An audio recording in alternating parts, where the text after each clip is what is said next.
Hey guys, welcome to Farming Sim Friday. Today I'm playing some Harvest Moon SNES, the original Harvest Moon.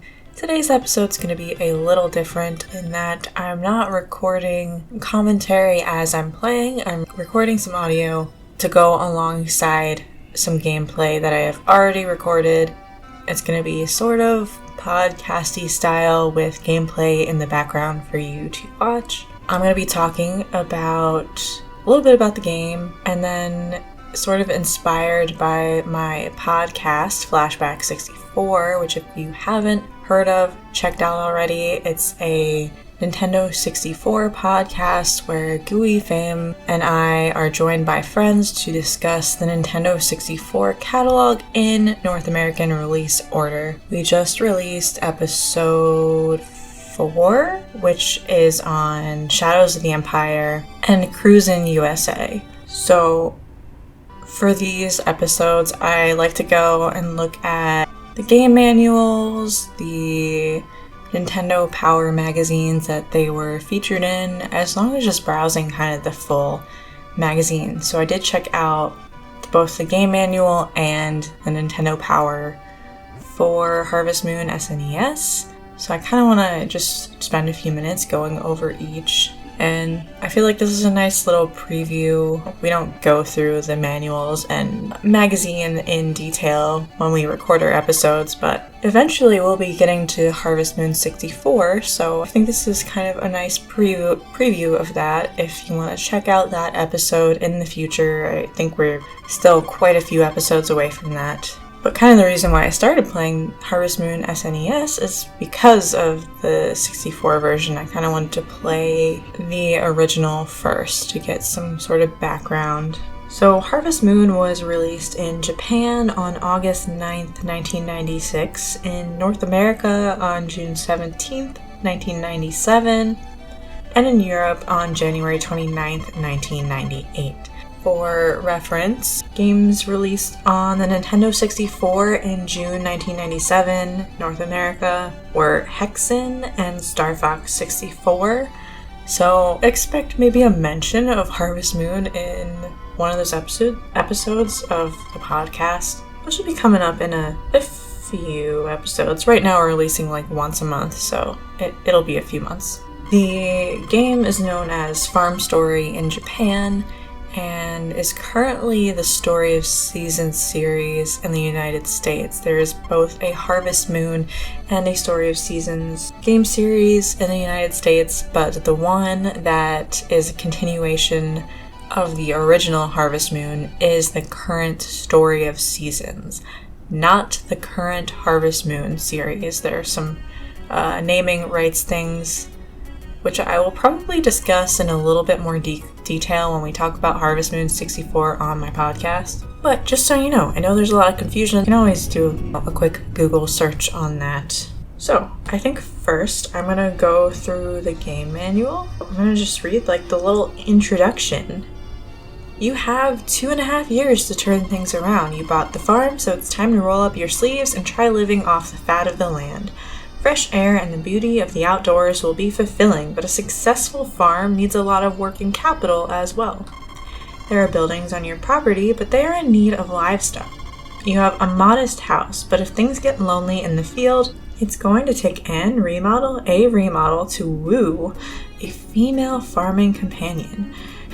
Your challenge is to dig in and build your life as a farmer from the ground up. How you manage will determine the outcome, but remember, you always reap what you sow. So then it goes into the controller functions, how to set up a new game, stuff that's probably fairly obvious to a modern gamer. Maybe not so much to someone just starting out. So then it talks about the locations in the game, the town where you can purchase your seeds, and then meet the other villagers, befriend them, woo your female companion, the farm where you're growing stuff, taking care of your livestock and other, farmy things. And then the mountains, which has got, forageable stuff. It's got, I think, a mine. And there's also a nice healing hot spring, which is kind of one of my favorite video game tropes. I love when you got a hot spring that heals your stealth or stamina, or is even just there for aesthetic reasons. I remember in Pokemon Ruby Sapphire, you got an egg in, what is the name of that town? Is that Lava?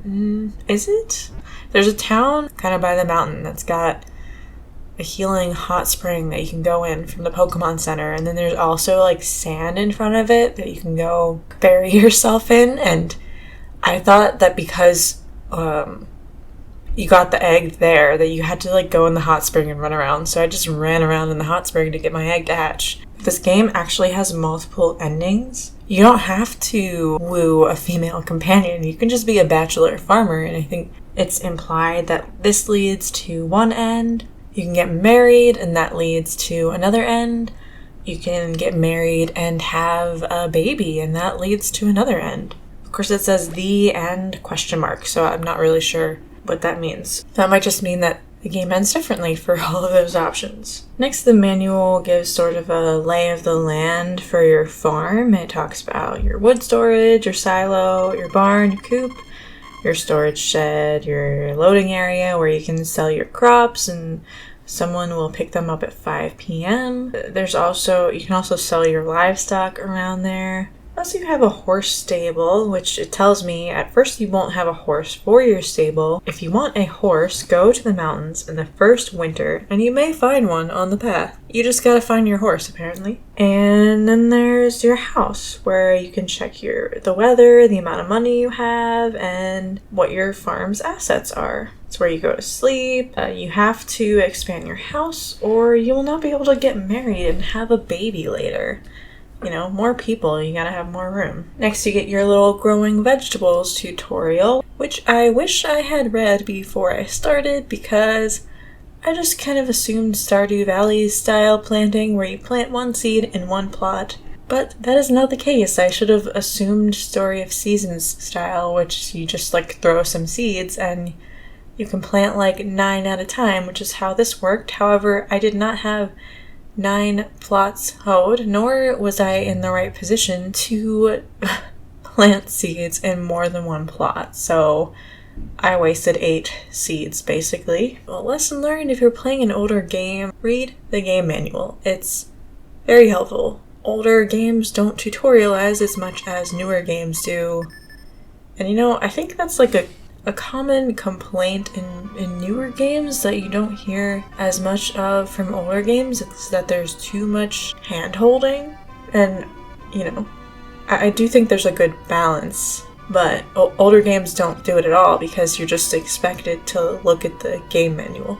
So then it talks about all your different kinds of crops and when you can plant them. Everything I'm seeing says you can plant in spring or summer. And then it talks about your watering can and your sprinkler, which I believe I saw that the sprinkler actually uses up your energy, which is kind of unusual to me. Then we move on to talking about raising cows and chickens. Basically, they're more expensive, so you're not going to be able to afford them right at the start, but once you grow your crops and start selling them, you can invest in livestock, which will end up earning you a lot of money with eggs and milk. You'll have to feed your livestock, pay attention to your livestock, and maybe eventually work on breeding some livestock, because that is cheaper than buying new chickens and cows. There is a whole slew of things to do outside the farm. It seems like there's a lot more to do outside the farm than on your farm. There's a public market on Sundays where you can buy and sell things. There's a fortune teller who can give you information about the women in town. Go find out about your love life. The bar is open for energy recovering drinks Monday through Saturday after 5 p.m. That's very realistic, very lifelike. There's the mayor's house, there's the restaurant where you can buy a cake, there's church, which I guess is a good place to meet people. It says to go to church on Sundays to meet as many people as possible. Or you can go to church to enjoy the lovely stained glass that they have. That's another thing I really love to see in video games, is stained glass. If you show me some stained glass in video games, I'm going to be like, oh, what video game is that? I need to go play that right now. There's a grocery store, a livestock store, a florist, which is where you'll get your watering can, your seeds, but also flowers. There's the carpenter's house, I think in the mountain? No, that's a lie. The carpenter's house is in town. I don't know. The carpenter's house is in the mountain. My bad. I'm reading this correctly. We're now moving on to the mountain from the town. We've got the carpenter's house where you can add a room to your house. You've got a cave, which is kind of, I guess, your Stardew Valley mine. You can search the cave thoroughly for special items. After the earthquake, it has not mentioned an earthquake yet. I think it mentions it later in the manual, so we'll get to that. There's the angler, so we can go fishing. Oh, I gotta go there. There's no fishing in this episode.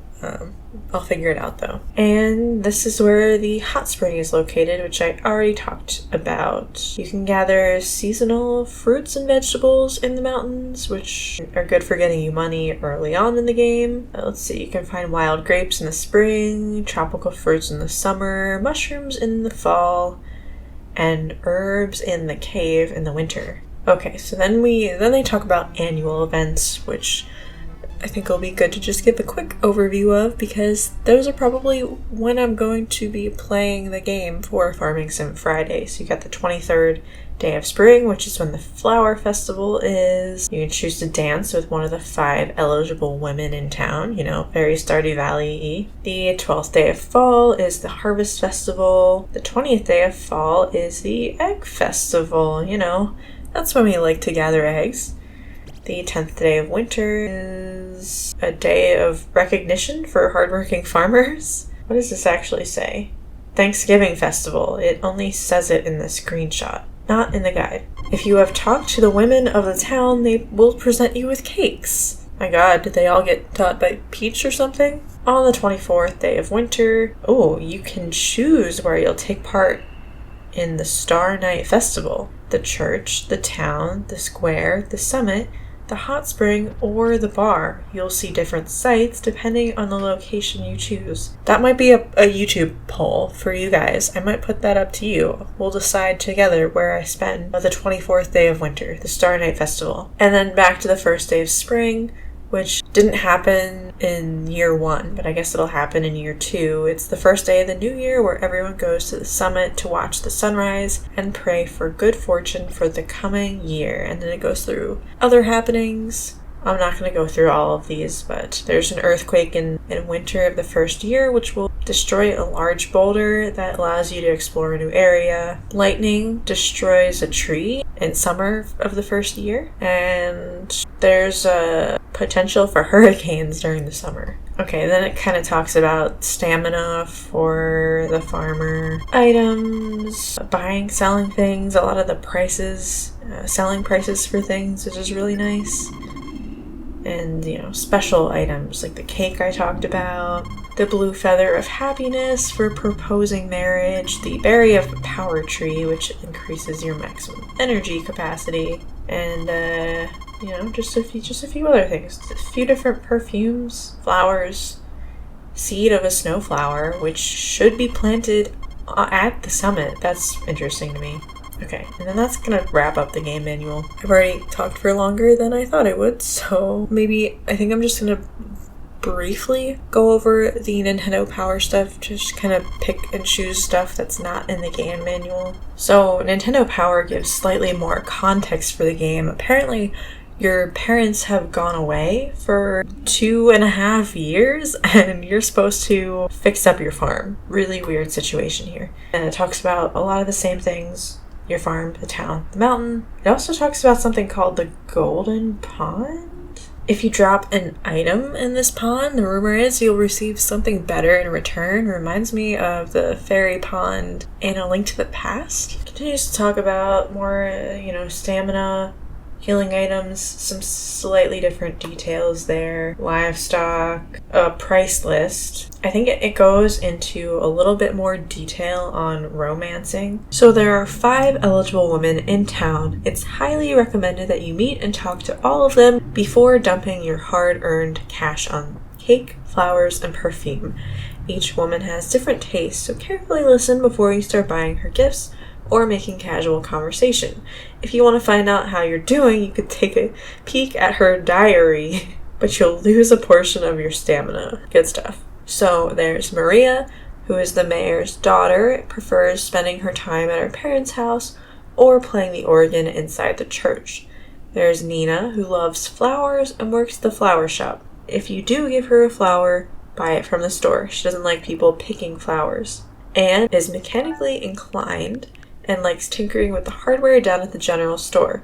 She would love to invent something someday. Erin, her father owns the livestock store. She has a strong affinity for animals. She'll give you a dog during your first year. Eve works every evening except Sundays at the inn. Her energy-reviving berry juice is rumored to be the best around for 3 centuries. Incredible. So those are the 5. Once you figure out where your girlfriend spends her day, it's a good idea to visit her often and bring her gifts. Casual conversation is nice, but presents are better. Depending on where you meet your sweetheart, you'll need to balance your farm work between your social calls. As you continue visiting, you'll notice a change in her demeanor. Your dialogue might even drip with romance. It tells you that you have to remodel your house before you get married.